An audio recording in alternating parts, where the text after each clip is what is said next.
Hello my dear guys, আসসালামু আলাইকুম। Usman Sahal medical services YouTube চ্যানেলের পক্ষ থেকে আপনাদেরকে জানাই স্বাগতম। আশা করি আল্লাহর রহমতে আপনারা সবাই ভালো আছেন। বন্ধুগণ, আজকের ভিডিওতে আমি আপনাদেরকে গর্ভাবস্থা এবং স্তন্যদানকালীন সময়ে মহিলাদের আয়রন, ফলিক অ্যাসিড এবং জিঙ্কের অভাব পূরণ করে এমন একটি কার্যকর ওষুধ এবং ওষুধটির নাম, গ্রুপ বা জেনেরিক নাম, প্রস্তুতকারক কোম্পানির নাম, খাওয়ার নিয়ম, দাম এবং এর সাইড এফেক্টস বা পার্শ্ব প্রতিক্রিয়া সম্পর্কে আলোচনা করব। তবে ভিডিওটি শুরু করার আগে আপনাদের প্রতি রিকোয়েস্ট, আপনি যদি আমার চ্যানেলে নতুন হয়ে থাকেন তাহলে অবশ্যই চ্যানেলটি সাবস্ক্রাইব করবেন এবং লাইক, কমেন্টস এবং শেয়ার করবেন। বন্ধুগণ, গর্ভাবস্থা এবং স্তন্যদানকালীন সময়ে মহিলাদের আয়রন, ফলিক অ্যাসিড এবং জিঙ্কের অভাব হয়ে থাকে। গর্ভাবস্থা এবং স্তন্যদানকালীন অবস্থায় মহিলাদের এটি খুবই গুরুত্বপূর্ণ এবং প্রয়োজনীয়।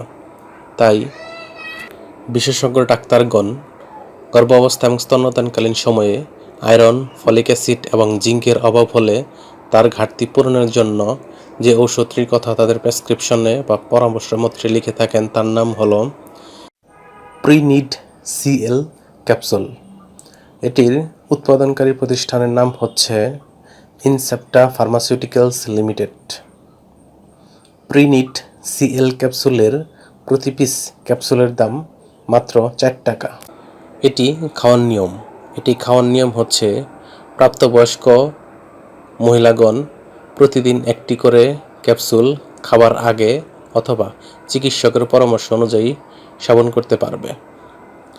এই ওষুধটি সেবনের পর সামান্য কিছু সাইড এফেক্টস বা পার্শ্ব প্রতিক্রিয়া দেখা দিতে পারে, যেমন বমি বা বমিময় ভাব, ক্ষুধামন্দা, কোষ্ঠকাঠিন্য, ডায়রিয়া ইত্যাদি সাইড এফেক্টস বা পার্শ্ব প্রতিক্রিয়া দেখা দিতে পারে।